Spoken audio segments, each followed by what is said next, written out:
La mayoría de la gente tiene la idea de que la Ilíada va de la guerra de Troya, pero eso es un cero en el examen de literatura griega, porque la guerra dura 10 años y el poema abarca solo unos pocos días del décimo. Entonces, no trata ni todo lo que hay antes, ni tan siquiera la muerte de Aquiles, lo del caballo, la destrucción de Troya, etc.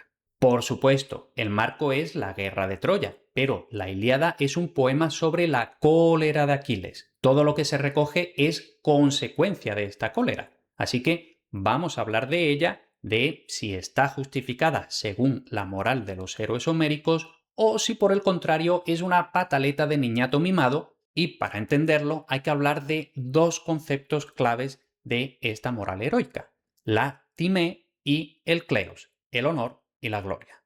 Y esto es realmente también el desencadenante de la Odisea. El deseo desmedido de gloria de Odiseo es lo que causa que un viaje que debería haberle tomado una semana, más o menos, se alargue hasta los 10 años. Pero bueno, vamos por partes. De broma, yo soy el primero que dice que Aquiles al principio de la Ilíada hace un me enfado y no respiro.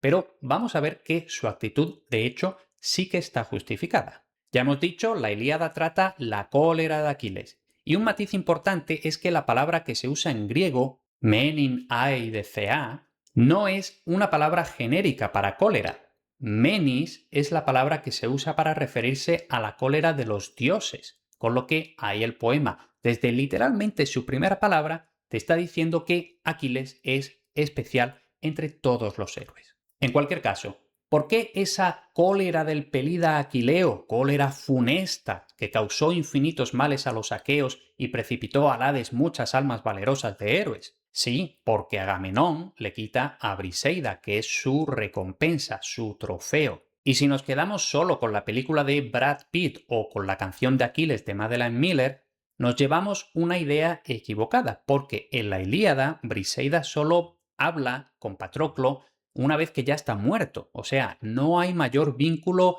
emocional ni sexual con Aquiles. Y sí, algo habrá de choque testosterónico con Agamenón, pero eso es totalmente secundario. Entonces, ¿por qué la cólera de Aquiles? Como decimos nosotros, no es tanto por Briseida, sino por el concepto. Y ahora, ¿qué concepto? Dos, el de Time y el de Kleos, que podemos traducir por honor y gloria respectivamente. Y son dos palabras que nosotros podemos usar de forma más o menos intercambiable, pero en la moral heroica tienen matices importantes. Por una parte, la time, el honor, que es lo tangible, los trofeos, regalos, etcétera, que un héroe recibe por sus acciones, mientras que el kleos, la gloria o la fama, es lo intangible, lo que se dice del héroe por sus acciones. Y esto de hecho era más importante, porque tras morir, lo material solo te hace el más rico del cementerio, pero lo que se dice es potencialmente eterno. Ya veis, 3000 años y todavía seguimos hablando de Aquiles. Ahora, la Timé y el Kleos obviamente están interconectados y, por así decirlo, la Timé es una muestra inmediata y evidente del Kleos, por lo que una reducción de la Timé implica una reducción del Kleos. Bueno, como todo el mundo sabe, Aquiles escogió la gloria, el Kleos, a cambio de una vida breve. Pues claro, si Agamenón le quita, además delante de los demás héroes y con alevosía, a Briseida, eso es un daño importantísimo a su Timé y por consiguiente a su Kleos, que es lo único por lo que lucha Aquiles. Ya dice él explícitamente que los troyanos a él le dan igual. No he venido a pelear obligado por los belicosos teucros, pues en nada se me hicieron culpables. No se llevaron nunca mis vacas ni mis caballos, ni destruyeron jamás la cosecha en la fértil Ptía, sino que te seguimos a ti, grandísimo insolente, para darte el gusto de vengaros de los troyanos a Menelao y a ti, ojos de perro. Entonces, sí es razonable que si Aquiles solo lucha por Cleos y en cualquier momento se lo puede arrebatar un ser poco menos que despreciable como Agamenón, Aquiles piense que no merece la pena luchar y por eso se sale de la batalla. Y aquí, por cierto, una aclaración sobre una duda legítima. Aquiles puede decidir unilateralmente retirarse de la batalla, al contrario que otros héroes como por ejemplo Odiseo. Entonces, ¿cómo es eso? Una creencia errónea es que Agamenón era el rey de todos los griegos, pero eso no es así. El ejército griego estaba compuesto de distintos contingentes encabezados por los príncipes o reyes del lugar de donde procedieran, ciudades o reinos o microestados o como lo queramos llamar, independientes los unos de los otros. Es decir, Grecia no era un país unificado. Sí que es verdad que Agamenón era el comandante en jefe del ejército que fue a Troya. Sí, entonces eso sí es verdad, pero no era el rey de los demás. Simplemente era el comandante en jefe, primero, porque Micenas era el estado o ciudad o como lo queramos llamar, más poderoso de entre los griegos y el que más naves llevó a Troya. Y además, siguiendo todo esto de la moral homérica, Agamenón, como hermano de Menelao, era el que tenía la obligación de preparar y acaudillar todo esto. Pero ya está, comandante en jefe, sí, rey de todos, no. Bueno, pues es bastante conocido que Odiseo intentó escabullirse, intentó escaquearse de ir a Troya, y sin embargo lo obligaron a ir. Entonces, la cuestión, ¿por qué Aquiles podía salirse, pero a Odiseo lo obligaron? Y aquí entra en juego un juramento que muchos reyes y príncipes griegos habían hecho, incluido Odiseo, pero no Aquiles. Como todos sabemos, Helena era la mortal más hermosa y, por supuesto, tenía muchos pretendientes. Entonces, su padre, Tindario, tenía miedo de que eligiera al pretendiente que eligiera, los demás pretendientes que no eran elegidos se iban a rebotar con el peligro de guerra que eso podría conllevar. Guerra entre los propios griegos, principalmente entre el que había conseguido a Helena y todos o cualquiera o cualesquiera de los que no habían conseguido a Helena. Y aquí entra el tema del juramento que habíamos mencionado, porque a Odiseo se le ocurrió esta idea.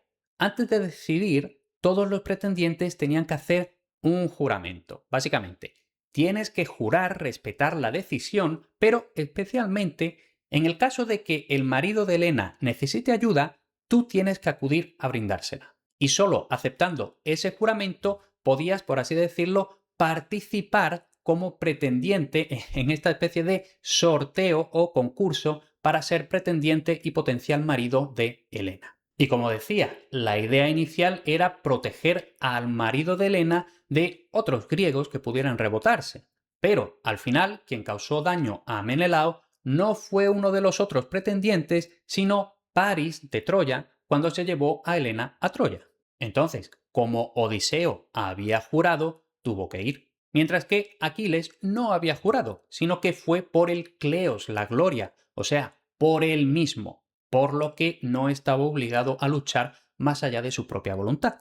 Bueno, y antes de irnos ya a la Odisea, una cita de la Ilíada relativamente poco conocida para lo importante que es, ya que básicamente resume al héroe homérico. Y así de paso terminamos de entender la importancia del Cleos, la gloria. Están hablando dos héroes del bando troyano, Sarpedón y Glauco. Y dice Sarpedón: Glauco, ¿por qué a nosotros nos honran en la Licia con asientos preferentes, manjares y copas de vino, y todos nos miran como a dioses, y poseemos campos grandes y magníficos a orillas del Janto, con viñas y tierras de pan llevar? Preciso es que ahora nos sostengamos entre los más avanzados y nos lancemos a la ardiente pelea, para que diga alguno de los licios, armados de fuertes corazas: no sin gloria imperan nuestros reyes en la Licia, y si comen pingües ovejas y beben exquisito vino, dulce como la miel, también son esforzados, pues combaten al frente de los licios. Oh amigo, ojalá que huyendo de esta batalla nos libráramos para siempre de la vejez y de la muerte, pues ni yo me batiría en primera fila ni te llevaría a la lid, donde los varones adquieren gloria. Pero, como son muchas las clases de muerte que penden sobre los mortales, sin que éstos puedan huir de ellas ni evitarlas, vayamos y daremos gloria a alguien o alguien nos la dará a nosotros. Vemos que es una reflexión sobre el deber aristocrático, la gloria y la mortalidad. En esencia dice que ellos, como reyes y nobles, reciben honores y privilegios y que por eso están obligados a luchar en primera línea. Y, por supuesto, lo más importante, que la muerte es inevitable, así que lo único que importa es ganar Cleos, el renombre, la gloria imperecedera. Y esta gloria, el kleos, solo puede obtenerse en la batalla matando a otro héroe. Y de forma un poco paradójica, de esta forma, el héroe nos da a nosotros la gloria por haberlo matado, mientras que si a nosotros nos matan, nosotros le damos la gloria al otro. Pero que si ellos fueran inmortales, que al tema de la gloria que le den. En fin, vamos ya al desencadenante de la Odisea. Y aquí seguimos con el tema del kleos, la gloria. Pero también hay que introducir otro concepto, la hybris, la soberbia. Como todos sabemos, Odiseo y sus hombres se meten en la cueva del cíclope Polifemo y cuando éste los encuentra allí se come a unos cuantos y tal. Todo eso lo sabe todo el mundo. Y a menudo se habla de que el cíclope va en contra de la xenía, la hospitalidad, como se dice últimamente, la ley de Zeus. Pero claro, por ser justos, Odiseo es el primero que lo hace al meterse allí sin invitación y se pone a ramblar con la comida de Polifemo. En cualquier caso, es muy famoso el episodio en el que Odiseo tiene que hacer uso de su astucia más de una vez para salir con vida. Entonces, la historieta la conocemos todos, así que vamos directamente al final del episodio. Consiguen escapar de la cueva después de cegar al cíclope y gracias al ardid de las ovejas. Y ahí podría haber quedado todo. Sí, un puñado de muertes evitables, pero bueno, aprendemos de la experiencia y nos vamos a casa y estamos allí en 7, 8, 9, 10 días. Y sin embargo no. Odiseo había engañado a Polifemo diciéndole que su nombre era Nadie, y ese es uno de los eslabones en la cadena de ardides que les permite escapar a los griegos. Pero justo cuando ya están a salvo, Odiseo revela su nombre, y con ese dato Polifemo puede pedir a su padre Poseidón venganza contra Odiseo, y a partir de ahí empieza el periplo, la Odisea. Y la pregunta entonces es, ¿por qué iba Odiseo a dar su nombre? Pues justamente por Cleos, por gloria. Dice así Homero, el narrador es Odiseo. Al estar tan lejos cuanto se deja oír un hombre que grita, hablé al cíclope con estas mordaces palabras.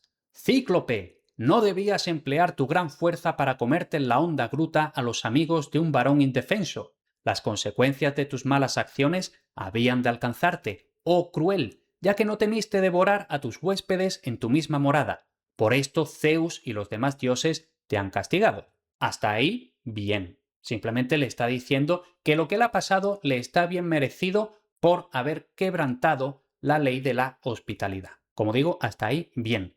Pero, sigue Odiseo, al hallarnos dentro del mar a una distancia doble de la de antes, hablé al cíclope, a pesar de que mis compañeros me rodeaban y pretendían disuadirme con suaves palabras, unos por un lado y otros por el opuesto.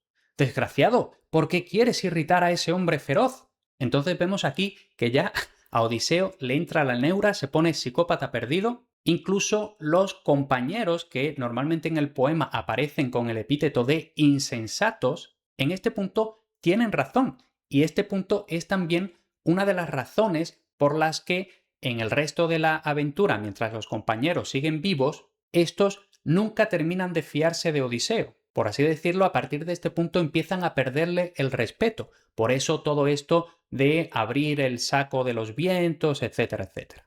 Así se expresaban. Mas no lograron quebrantar la firmeza de mi ánimo y con el corazón irritado le hablé otra vez con estas palabras. Cíclope, si alguno de los mortales hombres te pregunta la causa de tu vergonzosa ceguera, dile que quien te privó del ojo fue Odiseo, el asolador de ciudades, hijo de Laertes, que tiene su casa en Ítaca. Le falta solo darle el DNI. Entonces, Odiseo no puede contenerse y simplemente huir, sino que tiene que asegurarse de que la gesta de la evasión se le atribuye a él. Esto es una clara búsqueda del kleos. Pero claro, cuando eso ya es totalmente innecesario y por así decirlo es hacer leña del árbol caído, se convierte en hybris, la soberbia, la desmesura, que siempre acaba con el castigo de los dioses, en este caso de Poseidón, que básicamente es el responsable de que Odiseo acabe puteado durante 10 años. Y por terminar, ya que estábamos hablando de la hibris, la desmesura, el orgullo desmedido, la soberbia, el ultraje, a menudo el que un humano o un héroe pretenda compararse y competir con los dioses. Bueno, pues eso siempre acaba mal, claro. Normalmente el dios se encarga de poner las cosas en su sitio, devolver el orden natural a las cosas y eso con terribles consecuencias para el mortal, muy a menudo la muerte. Aunque no siempre la muerte, según como lo entendamos, puede que incluso algo peor que la muerte. Entonces, casos famosos de Hibris. Aracne dijo que ella tejía mejor que Atenea, pues Atenea la transformó en araña. Belerofonte quiso tomar el Olimpo a lomos de Pegaso y Zeus envió un tábano que hizo que Pegaso se encabritara y Belerofonte cayera prácticamente a su muerte. Níobe dijo que ella era más prolífica que Leto, la madre de Apolo y Artemis, pues aunque objetivamente era verdad, aún así recibió el castigo de que sus 7 hijos y 7 hijas fueran asaeteados por los hijos de Leto, Apolo y Artemis. Y otras veces la hibris era más indirecta, con, por así decirlo, menos voluntad, pero igualmente. Por ejemplo, Ícaro quiso volar al cielo, el lugar propio de los dioses, pues cayó al mar y se ahogó. O Faetón quiso conducir el carro de su padre el Sol, pues en cuanto se le fue de las manos, fue fulminado por Zeus. Y para mucha más mitología, historia clásica, cultura clásica, suscríbete a este canal porque publico constantemente relatos mitológicos para todos los públicos, para más mayorcitos o incluso lecturas literales de traducciones de las obras clásicas.